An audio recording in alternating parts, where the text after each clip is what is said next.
प्रिय मित्रों, जय श्रीमन नारायण। आज आप सभी लोग 5वें अध्याय के कार्तिक मास महात्म्य के लिए श्रवण कर रहे हैं। उसमें बड़ा ही सुंदर प्रसंग आया है।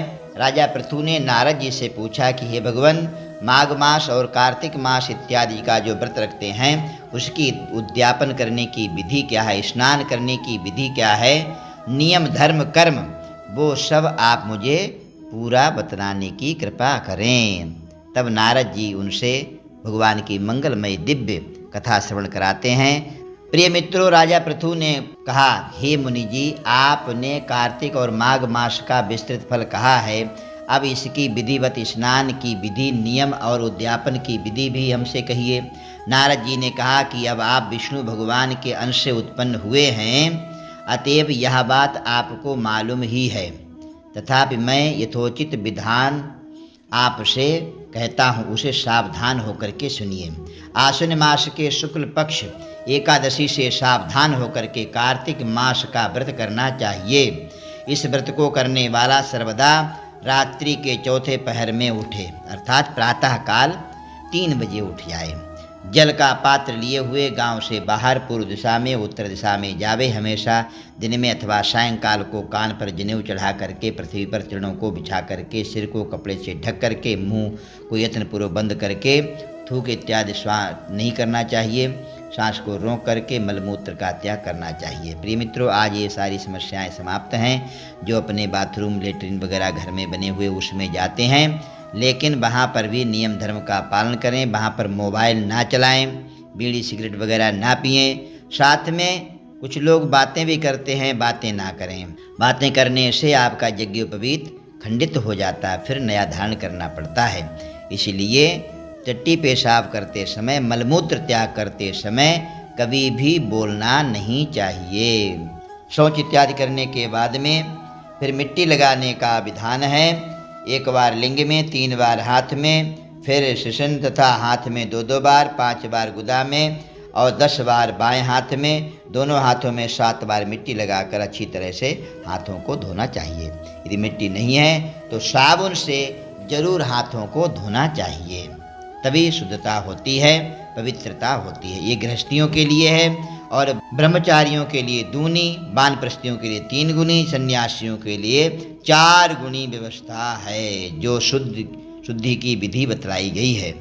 और इससे आदि शुद्धि रात्रि में करनी चाहिए। इससे भी आधी आतुर और इससे भी आधी विधि यात्रा, अर्थात यात्रा यदि आप कर रहे हैं तो उसमें यथासंभव शुद्धि कर लेनी चाहिए। शौच कर्म से रहित मनुष्य की समस्त क्रियाएं निष्फल हो जाती हैं। जो मनुष्य मुख शुद्धि दांतों नहीं करता है, उसके सब मंत्र निष्फल हो जाते हैं। अतएव दांत और जीभ को यत्नपूर्वक साफ करना चाहिए। हे वनस्पति, तू आयु, बल, कीर्ति, तेज, प्रजा, पशु, संपत्ति, ब्रह्म ज्ञान, बुद्धि और विद्या हमको दे।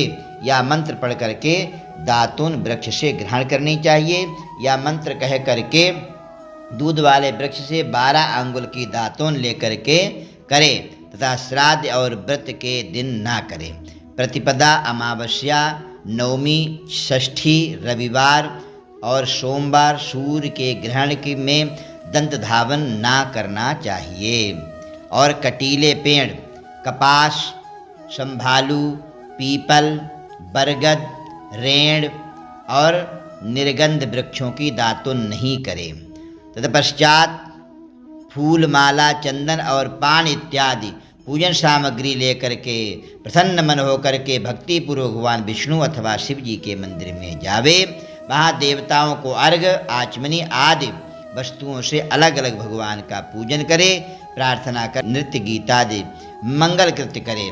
फिर ताल, वेणु, मृदंग आदि को बजावे, गावे और नर्तकों के साथ में नाचे।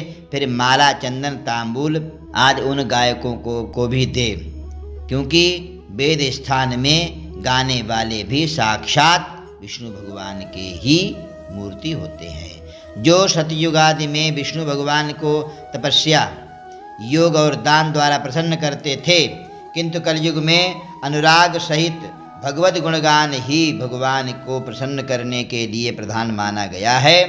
हे राजन, मैंने एक बार विष्णु भगवान से पूछा था कि आप अधिकतर कहाँ रहते हैं। यह सुनकर विष्णु भगवान ने कहा, हे नारद, मैं वैकुंठ में अथवा योगियों के हृदय में नहीं रहता। नाहं वसामि वैकुंठे योगिनां हृदयेन च मद्भक्ता यत्र गायन्ति तत्र तिष्ठामि नारद। जहाँ पर मेरे भक्त गुणानुवाद करते हैं, भक्ति करते हैं, सत्संग करते हैं, कीर्तन करते हैं, वहाँ पर मैं विराजमान रहता हूँ। जो प्राणी चंदन मालादि से हमारे भक्तों का पूजन करते हैं, उनसे अधिक ऐसी प्रीति होती है, वैसी प्रीति मेरे पूजन में भी मुझे नहीं होती। जो मूर्ख पुराणों की कथा तथा मेरे भक्तों का कीर्तन सुन करके उनकी निंदा करते हैं, वे मेरे शत्रु सदृश हैं। शिरीष, धतूरा, गिरजा, चमेली, केसर, कंदार, मंदार और कतैल के फूल और अक्षतों से विष्णु भगवान की पूजा नहीं करनी चाहिए। अड़उल, कुंद, शिरीष, जूही, मालती, केवड़ा के पुष्पों से शिवजी का पूजन नहीं करना चाहिए।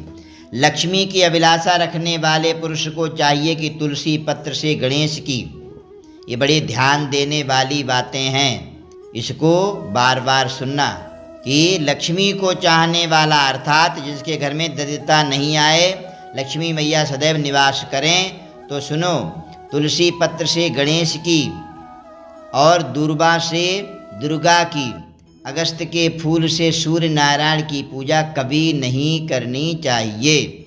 जिन देवताओं के लिए पूजा में जो फूल निर्दिष्ट हैं, उन्हीं से उनका पूजन करें। इस प्रकार पूजन समाप्त करने के पश्चात देवादिदेव विष्णु भगवान से क्षमा प्रार्थना करें। हे सुरेश्वर, हे देव, मेरे पास ना मंत्र है ना क्रिया है, भक्ति से भी मैं हीन हूँ। जो कुछ भी आपकी पूजा मैंने की है, आप हमारी उस पूजा को पूर्ण करें। मंत्रहीनम क्रियाहीनम भक्तिहीनम सुरेश्वर, यत् पूजितम मया देव परिपूर्णम तदस्तु में। उसके बाद में प्रदक्षिणा करें, दंडवत प्रणाम भगवान को करें, पुनः क्षमा प्रार्थना करें और विष्णु या शिव भगवान के पूजन करने के बाद में नित्य कीर्तन करें। और जो व्यक्ति इस प्रकार से क्षमा प्रार्थना करता है, गुणानुवाद करता है, ये कार्तिक मास का महात्म लोगों के लिए सुनाता है, तो सुनने वाले सुनाने वाले दोनों ही पवित्र होकर के भगवान नारायण के धाम के लिए जाते हैं। दिव्य कथा यह कार्तिक मास की है। जो कोई सुनता या सुनाता है, कितनी सुंदर बात है। ऐसा करने से वो सीधे बैकुंठ धाम के लिए चला जाता है। प्रिय भक्तों, आप सभी लोग कथा पूरी श्रवण करें, चैनल के लिए सब्सक्राइब कर दीजिए, वीडियो के लिए लाइक करें। जय श्रीमन नारायण।